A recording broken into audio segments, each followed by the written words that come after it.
Welcome to McPlum, simple solutions served daily. In this video, I will show you how to make delicious pickled red peppers using an easy method. This simple recipe transforms fresh peppers into a tangy, versatile condiment perfect for sandwiches, salads, or as a flavorful side dish. You'll only need a few common ingredients and about 30 minutes of active preparation time to create a batch of these vibrant, crunchy treats. Let's get started on this straightforward culinary adventure.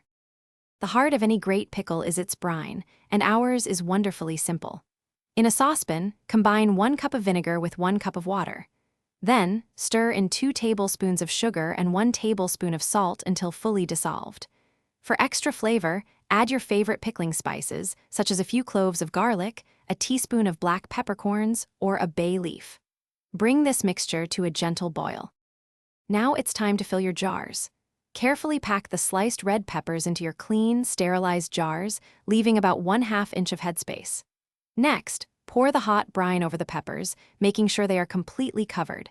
Use a non-metallic utensil to gently release any trapped air bubbles. Finally, wipe the jar rims clean and securely fasten them with new, clean lids. This ensures a proper seal. Once your jars are sealed, let them cool completely at room temperature. After cooling, transfer them to the refrigerator. While they are tempting, for the best flavor development, we recommend waiting at least 24 hours before enjoying your first taste. These delightful homemade pickled red peppers will keep well in the refrigerator for up to 2 to 3 weeks, adding a bright, tangy kick to many meals.